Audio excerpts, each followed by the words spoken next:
This is Bloomberg Daybreak Middle East and Africa. Our top stories this morning. Asian stocks climb along with U.S. futures as Jay Powell reaffirms his view that rate cuts are coming this year. The dollar strength piling pressure on policymakers to defend their respective currencies. Taiwan's chip factories restart operations while rescuers search for people injured and trapped after the island's strongest earthquake in 25 years. And political pressure builds on Prime Minister Benjamin Netanyahu as a member of Israel's war cabinet calls for early elections. It's just gone 8 a.m. across the Emirates. I'm Vonnie Quinn in Dubai, and let's have a look at how we are shaping up for the trading day. This just a few hours after Fed Chair Jerome Powell spoke and reaffirmed that he is expecting rate cuts this year and that any inflation data recently is not changing the overall picture, which is interesting when you think about it because we had an uptick in inflation in the CPI data. Then yesterday we had ISM services, which showed that prices paid in that component fell to a 4-year low, and that's something the Fed has been waiting for, to see some disinflation or at least not as much inflation, particularly in core services. So we do have futures pointed higher, and we have the 2-year yield just holding steady there around 467.65. Brent crude as well. Interestingly, we're still approaching the $90 a barrel mark. This after OPEC Plus continue to say that those production cuts will last through June at least. But let's have a look at this chart because this is particularly why it's so important to see some services inflation come down, because if you look at this, you'll see that prices paid tends to lead CPI inflation by 3 months, and if prices paid in the services data is coming down, well, that is a good sign for inflation just reeling itself in just a little bit. So you can see why the Fed chair is equivocating a little bit and saying, you know, we should have more patience, we need to see more data. Some markets closed in Asia, but still a lot going on. Let's check in now with Yvonne Mann, who's in our Hong Kong studio. Yvonne.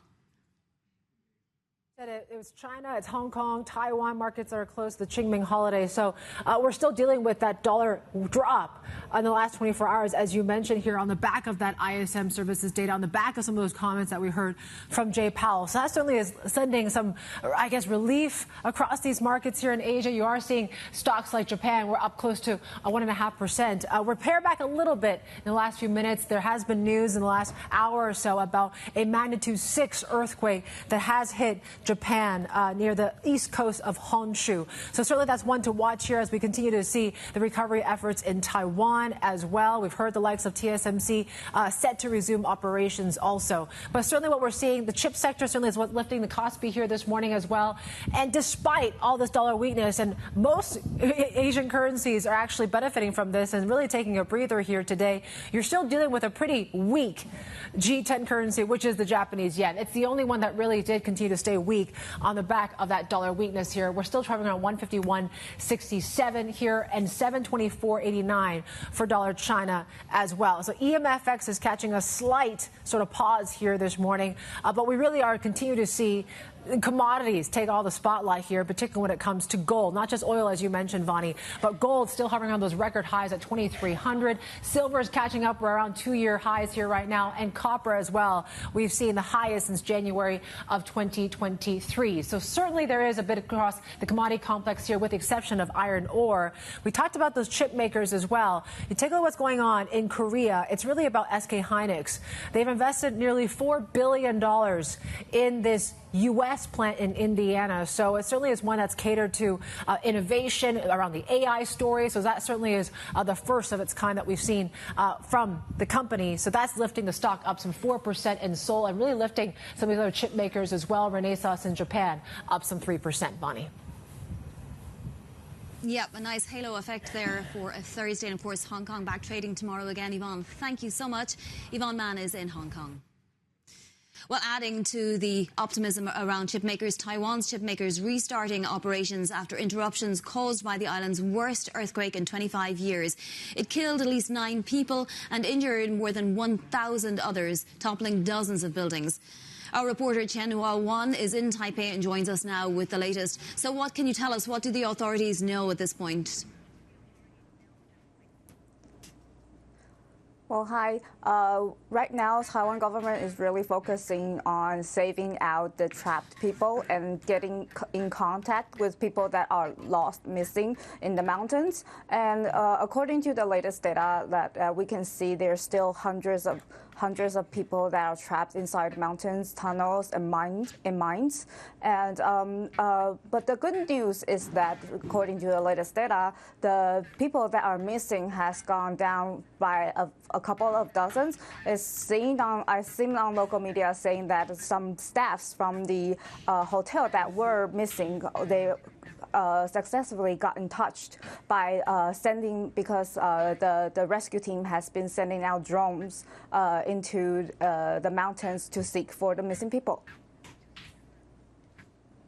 And of course, the human toll is paramount, Tianhua Wan, but we do want to know what's happening with the chip makers as well, who evacuated some plants yesterday. Yes, they have evacuated their employees first things yesterday when the earthquake hits. But after the earthquake has settled, and they started to work on getting the production back to normal. As of now, TMCC says that they have approximately bring their machine back online around 70 to 80% of them, but we have not yet confirmed if it's like 100% back to normal yet. And for other smaller manufacturers like UMC have already returned to normal operations. But right now, for any losses from the earthquake has not yet been estimated, so we're looking for the estimation numbers that might be releasing really soon. Thank you so much. Berg's Tianhua Wan in Taipei there. U.S. Treasury Secretary Janet Yellen is visiting China for the second time in 9 months. Her trip will include meetings with high-ranking officials, including Vice Premier He Lifeng. During a stop in Alaska, she emphasized the need for continued cooperation. We've agreed that it's important to both of us that we don't want to decouple our economies. We want to continue, and we think we both benefit from trade and investment, but that it needs to be in a level plane. For more, let's bring in senior editor Bill Farries. So on the one hand, Bill, Yellen is saying, look, we want our country's economies to still be coupled, and on the other hand, you're saying that's why we're laying down subsidies and, you know, supporting some of our own domestic industry. How does that message go over? Well, yeah, it's definitely a mixed message. I mean, part of this is just maintaining lines of communication that you remember were cut for really over a year until President Biden and President Xi met in California late last year. So both sides are trying to schedule a series of more regular talks and meetings between them. And I think Janet Yellen's trip to China can be seen in that light. Then again, it's also coming just a couple days after Xi and Biden spoke on the phone. And Janet Yellen will certainly be arriving with an economic message. She said she's quite concerned about what the U.S. officials are calling Chinese overcapacity in the industrial sector, and that includes things like clean energy and EVs. That's something that the U.S. has hinted could be subject to more tariffs in the days or weeks ahead. That was also an issue that Biden and Xi discussed in their call earlier this week. So it is a mixed message. They want to keep those lines of communication open. They want to find areas that they can work together on. That might be climate change. That might be stopping fentanyl trade, the production of precursor chemicals used in fentanyl. But it's going to be a mixed message. On the other hand, President Xi Jinping is looking to entice investment, keep his economy open, and try to keep things on an even keel for now. Yeah, so Bill, these tariffs have to be planned out months in advance, right? Do we know what's on the administration's mind in terms of the next round of tariffs, if any? Well, it does sound like clean energy, the energy sector could be part of that. There's also been quite an effort to consider tightening restrictions on the trade of semiconductors and the servicing of semiconductor production facilities that are undertaken by usually now Korean and Japanese companies. There's been pressure by the administration to get those countries to rein in their support for equipment that was already sold to China before some sanctions went into place. those are the kind of things we're looking for. But I do think Janet Yellen's trip is also meant to maybe take some of the edge off that, not just have it be brought out as a surprise on the Chinese government, and try to smooth things over so maybe the reaction isn't quite as harsh as we've seen in the past. Bill, thank you so much. That is Senior Editor Bill Farries joining us there from Singapore. Well, other stories we're following on China. Chinese state media say Washington's response to Nippon Steel's proposed merger with U.S. Steel shows that America is the biggest threat to economic globalization. China Daily says the U.S. is drifting away from its long-held policy of openness to foreign trade and minimal interference in markets. Despite the risk of upsetting a key ally, President Biden has come out against the deal, saying U.S. Steel must remain domestically owned. China's central bank is promising to get more out of its existing pro-growth policies. In a statement, the PBOC says the Chinese economy is facing subdued demand and downbeat sentiment. The bank also dropped a reference to cross-cyclical adjustment, a phrase used to describe policies aimed at tackling longer-term structural problems. Turning to this region now, a prominent member of Israel's war cabinet says national elections should happen in September instead of as scheduled in 2026. The call from Benny Gantz has ramped up pressure on Prime Minister Benjamin Netanyahu, who's facing an international backlash over the assault on Gaza. For more, let's bring in Bloomberg's Stuart Livingston-Wallace here in Dubai.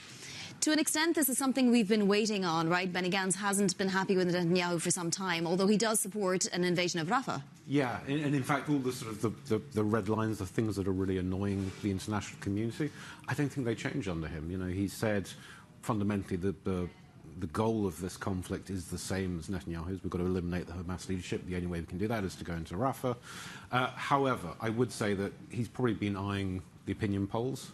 And it's pretty clear from those that I think if there were an election today or tomorrow, that he probably would be the next Prime Minister. So I think that's kind of the gambit here. And he led the military previously, so he would be very popular as a leader with the military. Yeah. What about the idea that it, definitely won't change anything as it regards the war, but at the same time, popular opinion might change?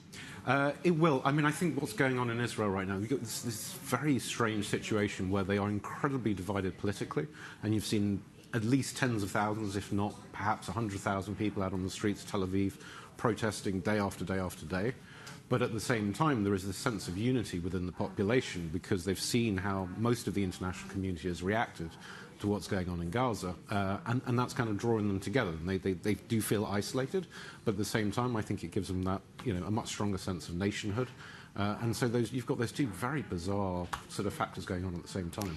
Now, there is a question mark over whether Benjamin Netanyahu had to lean further to the right in order to satisfy his coalition, or whether that's how he sort of really feels anyway. Would Benny Gantz, were he to be elected, be able to lead that kind of coalition? No, is the short answer. I mean, I think this is by far the most sort of right-leaning government Israel's ever had. I think the odds of that being repeated in another election are probably small. Now, obviously, that's a wild prediction. You never know. I don't think anyone would have predicted the current coalition, so these things can happen. But I think Gantz is seen, I think, fundamentally as, maybe a more centrist type of person. I mean, he is part of the opposition. Yes, he's in the war cabinet, but he only joined that because of what's going on in Gaza. Otherwise, he would have been solidly in opposition to Netanyahu. To your point about the populace and, 100,000 people protesting as many as that amount, there's a lot of isolation and a lot of feeling of isolation across Israel right now, no matter what side you're on, right? Yeah, exactly. And I mean, I think the problem they're facing now is, as far as most of the population is concerned, this is an existential issue. It's clear from the events of October the 7th that Hamas was determined to cause as much mayhem as possible. It kind of undermined, I think, their sense of security. They had this absolute faith in the technology, the military, the leadership, that they were safe. And I think that really undermined that right across the population. So it's left them, I think, feeling very vulnerable. And also, again, this need to have to be proactive rather than sit back and wait for people to attack you. Maybe you kind of need to go after them first. And I think that is fundamentally the tension that's playing out here. Stuart, thank you so much. Fantastic context for us, as always. Bloomberg's Stuart Livingston-Wallace here in Dubai. Still ahead, traders turn bullish on oil markets after OPEC Plus maintains its existing supply cuts through the end of June. Vanda Insights shares their outlook for crude later in the hour. But first, hear why Bank sees positive growth momentum for the global economy. We talk market strategy next. This is Bloomberg.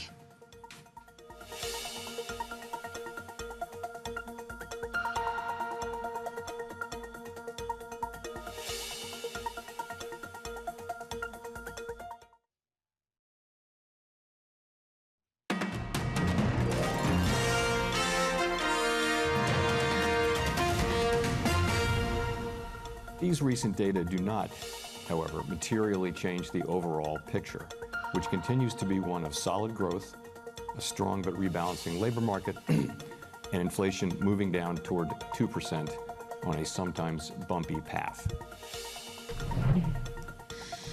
The bond market rebounding from session lows after Fed Chair Jerome Powell reiterated the central bank's wait-and-see approach. Australian and Japanese stocks following U.S. equities higher as markets in Hong Kong, mainland China and Taiwan are closed today for a holiday. Well, let's talk the outlook now and bring in Charles-Henri Monchot. He's CIO at Bank Sees and he joins us from Switzerland. So, Charles-Henri, anything in the data in the last few weeks or in anything that the Fed speakers say change your mind about how many cuts we're going to get this year and when they start? Well, you know, hearing from yesterday, Mr. Powell didn't bring anything new to the table. So basically, he wants to see more data. But what's acted as a relief for the market is that basically he didn't come with any hawkish comments on the back of the improvement of macro data. You know, we keep seeing better data coming in.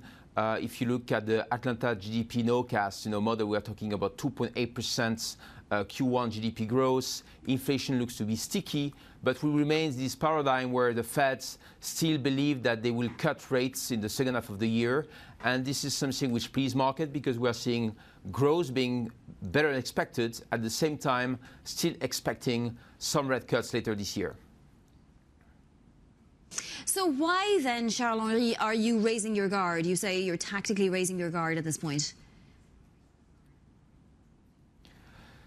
Well, in terms of asset allocation, we believe that as long as we are in this context of global growth being, quite resilient and still expecting some rate cuts, this is more favorable to equities compared to bonds. We believe that bond yields on the 10-year might continue to move up.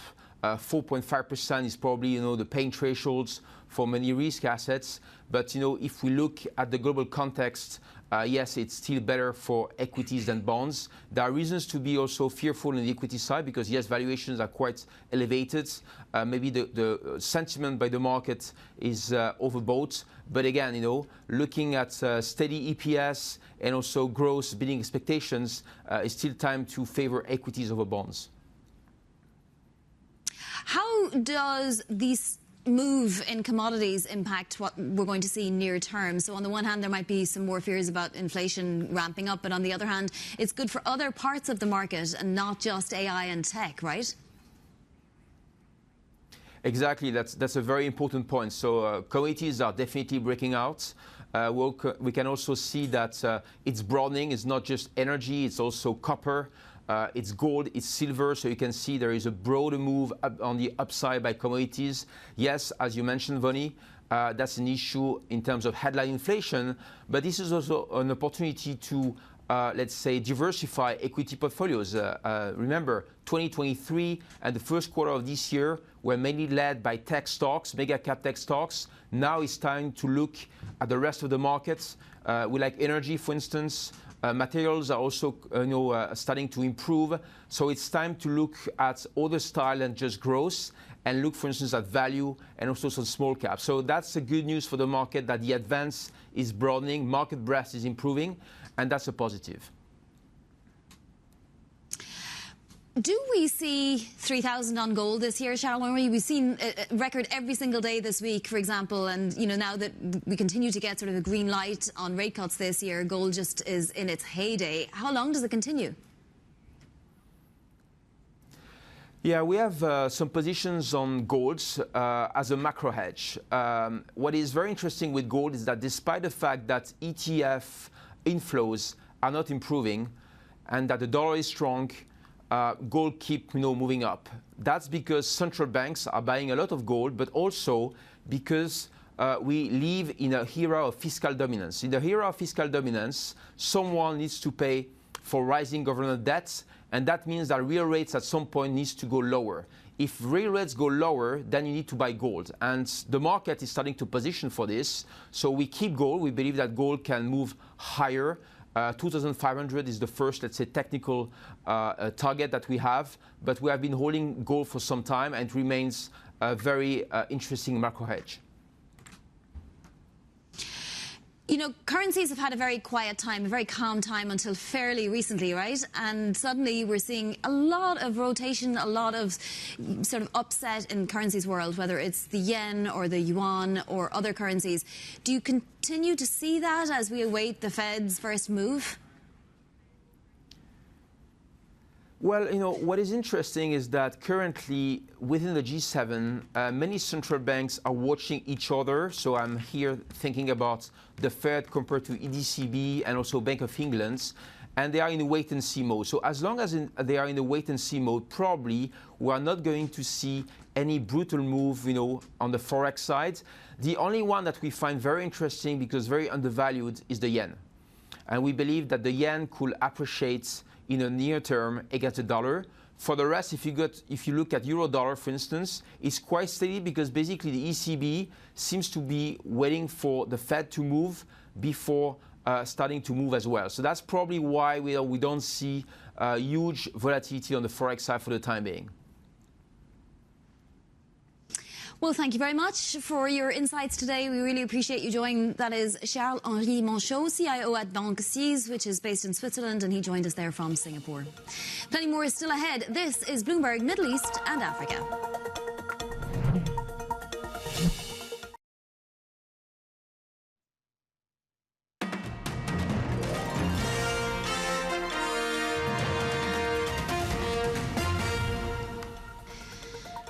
The latest corporate stories we're following. Walt Disney shareholders have handed CEO Bob Iger a big vote of confidence, rejecting dissident investor Nelson Peltz's bid for a board seat. Peltz's Trian Fund Management holds a Disney stake worth more than $3.5 billion, and he's been agitating for seats to address what he sees as inadequate corporate governance. Sources say Peltz won just 31% of votes cast. The stock fell the most in more than 6 months following the result, but is still up almost 32% so far this year. Do stay with us. Plenty more ahead right here on Bloomberg Daybreak Middle East and Africa.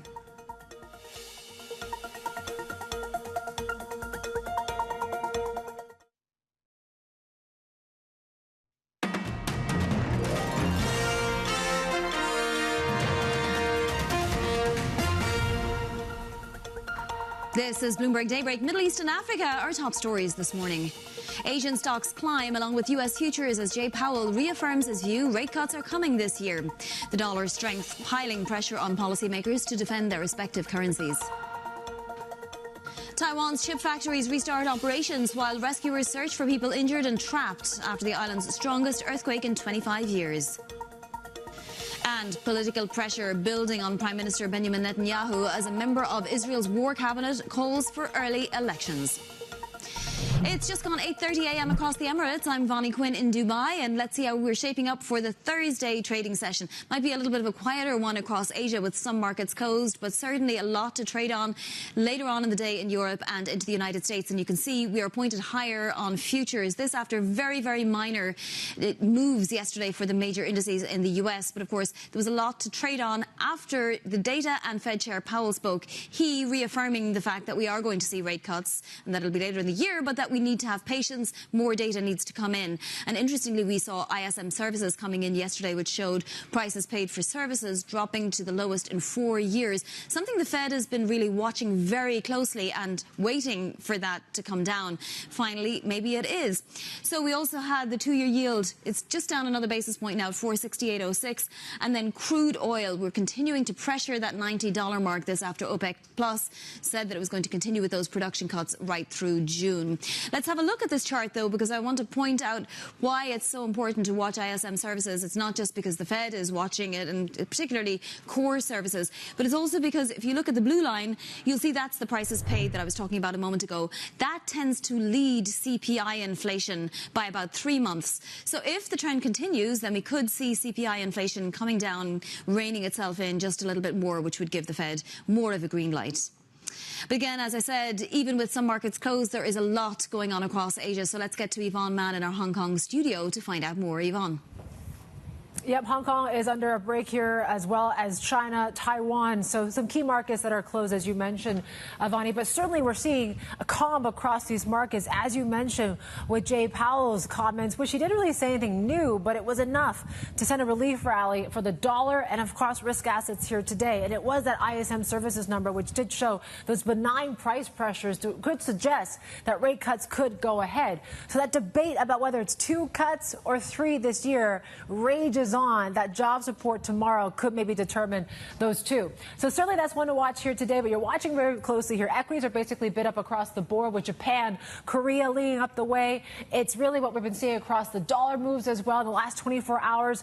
That drop is really helping a lot of Asia FX, particularly in the EM space here this morning. So you are seeing the ringgit, the Aussie dollar, the Kiwi, the rupiah all catching a bid here this morning.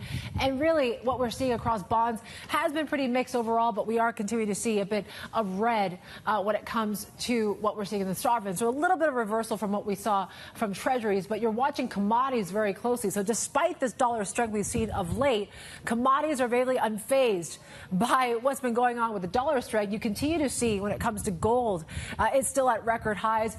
Iron ore is on the back foot here today, so we're back below that 100 key level here, but silver is at a 3-year high. You have oil prices, you mentioned, hitting very close to $90 for Brent, and you have the likes of Morgan Stanley, JP Morgan, continuing to look at maybe further gains as well. The gold miners, or even just miners in general, are basically benefiting from this. You take a look at how Australia and how these miners are doing here today. They're basically at the top of the board here, with South 32 up close to 5%, and really these gold miners really benefiting from that all-time high when it comes to gold prices. And people are still bewildered by this rally, whether maybe $3,000 for gold is in the cards, Vani. We'll have to see, Yvonne, if it continues. And, of course, Hong Kong back trading tomorrow again. So we will check in with you tomorrow. That's Yvonne Mann there in Hong Kong. For more on the markets now, and particularly bonds and the outlook for the Federal Reserve, as well as the regional outlook, joining us is Zaina Risk, co-head of fixed income at Amwal Capital Partners in our Dubai studio. So, Zaina, just talk to us a little bit about the data that we've seen recently out of the US and whether it changes anything about your mindset regarding cuts, when they're coming, and how many. Good morning, Bonnie. The data that is coming out, it's still mixed. We're seeing some data that is still strong from a consumption or ISM has shown a positive sign, as you previously mentioned, that inflation is expected to drop, but all the figures are still mixed. Inflation is dropping, but not fast enough. So this being said, we think that nothing has changed, and we think that the cuts are expected to come, as Powell said yesterday. They're expected to come, but later this year. What does that mean for economies around the world? Because we are seeing quite the amount of price pressure on some currencies. We're also seeing, a little bit of movement in bond markets around the world, local currency markets in particular. Absolutely. We're seeing some, markets have had, equities market have had a tremendous rally, U.S. equities market, that is, a tremendous rally from the beginning of the year. From a bonds perspective, spreads are tight. All the widening in the treasuries is being absorbed by spreads. So bond market have also had a strong rally. But you feel some nervousness in the market, and I think that the positioning should remain the same. Moving to this region, we got PMI data out of the UAE and also Saudi Arabia yesterday. Disappointed a little bit, but we're still in pretty strong expansion territory. Do you see value here? Absolutely. We've had PMI data slightly lower than the previous month, but it's still tremendously strong, which underlines the strength of the economy both here and in Saudi. To answer your question with regards to positioning, spreads are tight. They have been very tight. The UAE is tighter than Saudi. This is because of the supply that is expected from Saudi and the potential geopolitical risk that is more there. We don't think that there is upside from here, but at the same time, we think the carry is good, and we still favor Saudi versus UAE because of the wideness in spread, but we still watch for the supply. Yeah, I just wanted to ask you one more on that, because Saudi is planning on expanding its debt capital markets really quite substantially and soon as well. Absolutely. Will there be opportunities? I mean, you say spreads are narrow, but if you like the economy and you like the companies that are maybe issuing, then, you know, why not? Absolutely, why not? The sovereign has pointed towards issuance. We've had a lot of issuance from the sovereign and the GRE. We expect more to come from GREs and also from the sovereign. This is the thing that weighs on the spreads. Do we like? Yes, but since we're not into extending duration at this point, we're more into the 5 and 10 years. So we're more cautious on going longer duration, specifically for the very high-grade bonds that are very rate sensitive. So is there demand, and is there appetite for Saudi? Yes, and for the GCC in general? Yes. Do we think this is going to continue? Yes, but we remain cautious when it comes to duration. Turkey, big one. We saw sort of a surprise municipal election results. We're seeing, you know, massive inflation. You say that you're waiting for inflation to peak before you get more interested in Turkey. Absolutely. How on earth are we going to know when inflation is peaking? A very good question. So, as you said, the election result were surprising, but we've had comments from central bankers saying that they are adamant on continuing on watching inflation, which is something that the market has been waiting for so long. So we think that this is positive. Inflation is sticky. We've had the increase in minimum wage earlier this year. We're still waiting for it to trickle into the economy and to wait for the inflation to peak. It is a tricky one, definitely, but I think stepping in too early might backfire on the local currency. The dollar bonds have had a very good rally so far. We don't think there's upside from here, and we think a lot of supply is coming. What's the dynamic for somebody like you with Egypt right now? Because it has had a huge promise of an influx of money and cash, and it looks like it's going to be on a much better footing as long as all of this is managed correctly. Does that mean that there will be value to be had in Egypt, or are you waiting to see? On the dollar bonds, the rally that happened is significant. We don't think there's more tightening that's going to happen there, but the carry is still really interesting because we think that there are no negative catalysts in the short run, so might as well take advantage of the carry. When it comes to the local currency trade, we have seen a lot of inflows there, but now I think it remains very tricky to see because we need to see the fiscal reform that would make the economy sustainable on the long run, or else we're going to be facing the same issues we've been facing last year in 1 or 2 years down the line. So this is the tricky part for us to look at. On the dollar bond, I think the advantage there would be if they actually perform a liability management and extend duration and make it less, reduce the liability walls that they have in the coming years. All right, Zaina, thank you so much for joining us, and in studio in particular, Zaina Risk is co-head of fixed income at Amwal Capital Partners. Uganda's Constitutional Court has rejected a request to annul stringent anti-LGBTQ laws that have led the World Bank to suspend funding. The judgment was delivered at a hearing in the capital, Kampala. Joining us now for more is Bloomberg's Ondiro Ogongo. So tell us more about this judgment, this hearing at the Constitutional Court and the finding, Ondiro. Vonnie, what we know so far is that the judges declined to nullify the Anti-Homosexuality Act in its entirety and also declined to offer a permanent injunction against its enforcement. Among the 14 issues that were raised include lack of adequate consultation with minority groups, but the judges threw that out, saying that the bill had adequate support during committee stage and on the floor of the House, so further consultations could not have changed anything. On the flip side, they agreed with the petitioner, saying that this act violates right to privacy and healthcare, which could set back Uganda in the efforts that it's made in its fight against HIV. But then, despite these small victories, the petitioners are not impressed. They could be heading to the Supreme Court to challenge this act further because it's one of the harshest anti-LGBTQ laws in the world. It prescribes jail term for same-sex relationships that are consensual and also a death term or death penalty for aggravated homosexuality. Yeah, I mean, you know, that's a pretty stringent ramification, but beyond those kinds of ramifications, what effect is the new law having on the community, on the society? What are the other ramifications?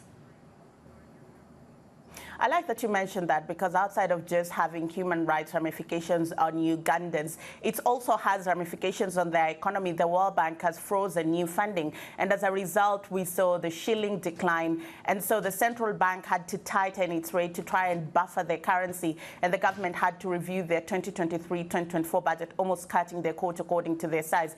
Uganda is also a country that depends on external financing to fund some of its internal government operations. Their external debt stands at $14.64 billion. 63% of this owed to multilateral organizations. So should they reduce access, then it jeopardizes Uganda's plans to develop by 2040. The U.S. also has thrown its weight in there. It's cautioned businesses against the reputational risk of working in Uganda, and also excluded Uganda from their AGOA deal.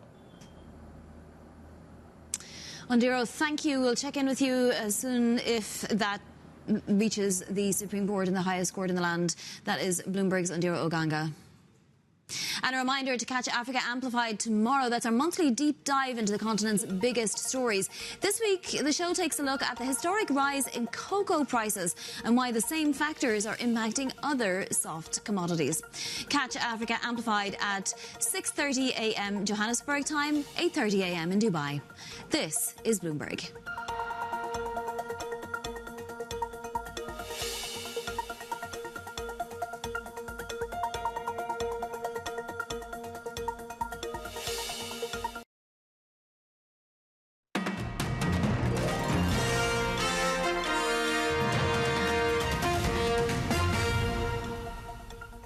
Baseline view assumed, since unchanged since last June, assumed that we'll be hitting $90 by May. So it does seem that it's being brought forward by about a month, and we'll be there by April. But again, that as you absolutely correctly pointed out, the risk is that actually on the way to our price forecast, we will be hitting $100 as well. JP Morgan's Natasha Kaneva is speaking there with a $100 price target from JP Morgan on oil. Oil is trading around a 5-month high after OPEC Plus confirmed it would maintain its existing supply cuts through at least the end of June. Let's speak more about this now with Vandana Hari, founder of Vanda Insights. So, Vandana, thanks for joining. We have been seeing this heating up in the oil market in just the last week or two, and yet, the situation doesn't seem to have changed all that much. We knew about OPEC Plus cuts, and we knew that the geopolitical situation was a bit volatile. So what is different? Good morning, Wani. So I think the risk premium in crude has gone up.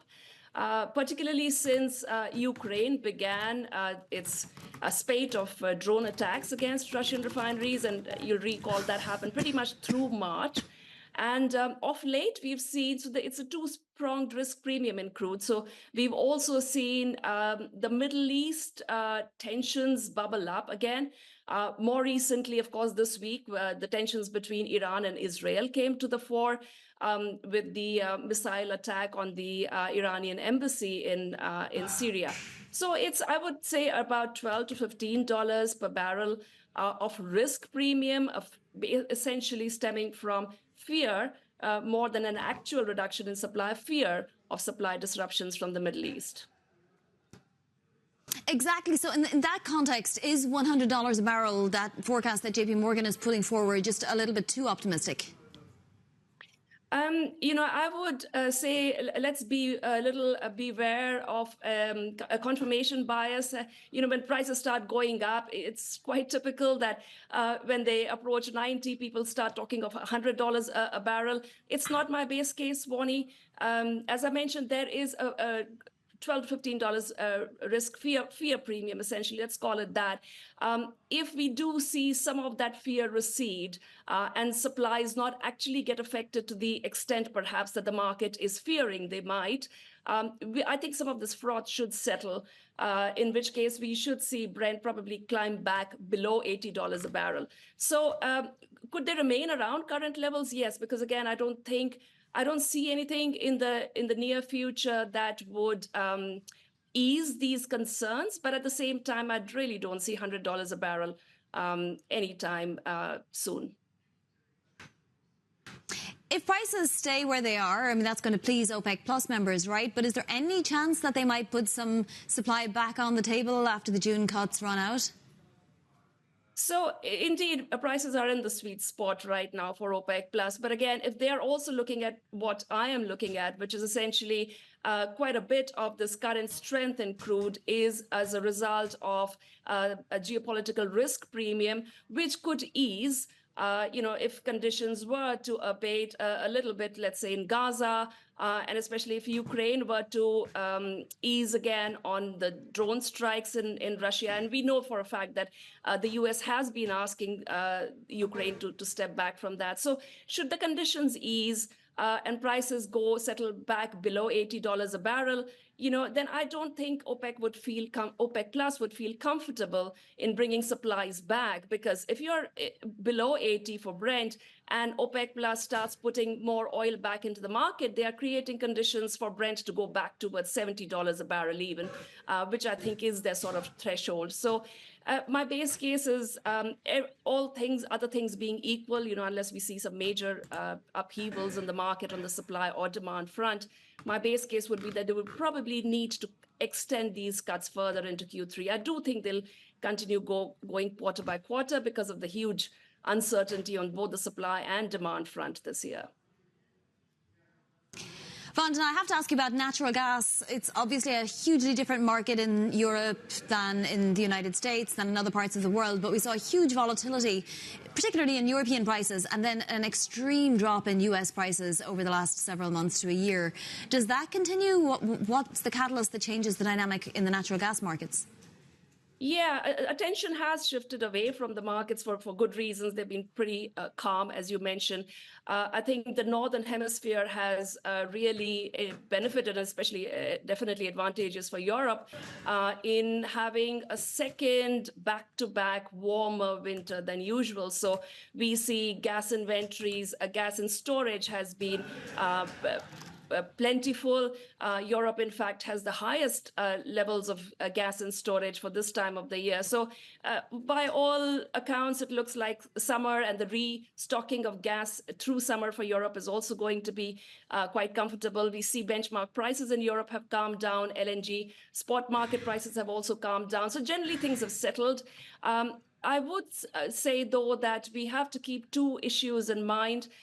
First of all, seasons are unpredictable. We don't know what the 24-25 winter is going to bring. Another harsh winter could create more problems for Europe on the gas front.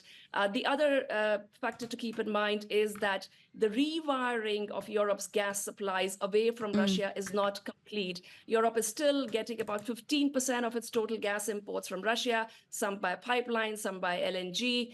A pipeline that comes by Ukraine, that contract is going to end at the end of this year, not going to be renewed. So I think it will take the next few years for all of this to settle down completely. So definitely a market to continue watching. But for now, it's a sigh of relief for the next few months.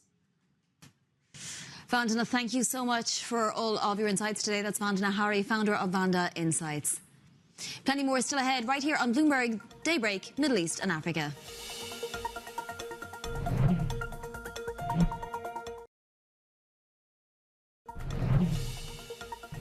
Turkey's inflation rate rose in March for a fifth straight month, edging closer to 70% despite a series of aggressive interest rate hikes. For more, let's bring in Bloomberg's Selva Baharbaziki, who's in Ankara. So, Selva, thanks for joining. Inflation below expectations in March at 68.5%. Does this potentially mark a turning point for price dynamics? If only, Vani.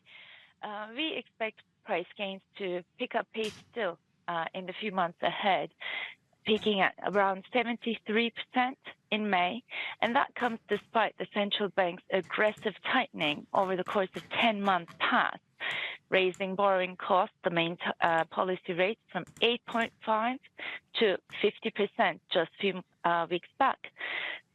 We expect the risks to this outside are tilted upside, and therefore this is likely to be a minimum. The market consensus is similar, seeing that peak around mid-70s in a couple of months. The following easing in price gains is likely to take us to somewhere around 43% by year-end, and that stands more than 8 times the central bank's 5% target, unfortunately. Briefly, Salva, what does it mean for a central bank which has as its policy rate 50%? Well, we expect the central bank, seeing the outlook as it is, the expected deceleration being extremely slow-paced, not near anywhere its 5% target at more than 40% by year-end. We expect them to stay on hold at 50 through the third quarter of the year and then start a very slow-paced easing process in the fourth quarter, drawn-out process that's going to last through the next year and a half. In our estimation. Unfortunately, as I said, the risk to the price outlook is all tilted upside. So we expect the central bank to supplement its stance with tightening in its alternative tools. Recently, in its March meeting, the central bank has widened its interest rate corridor, which we think it's going to actively use, shifting funding between different windows and facilities so that the rate that's reflected, that's the reference rate to the market, is actually even higher than 50. It could go up to 53 if the entire funding is shifted to overnight lending. There's also the risk coming from fiscal policies. Just to give an example, we do expect an adjustment to tax and fee schedule from the government in a couple of weeks, and that could actually call for an even higher policy rate going forward. Salva, thank you so much. Such a complicated picture in Turkey. Salva Baziki there. Plenty more still ahead. Do stay with us on Bloomberg.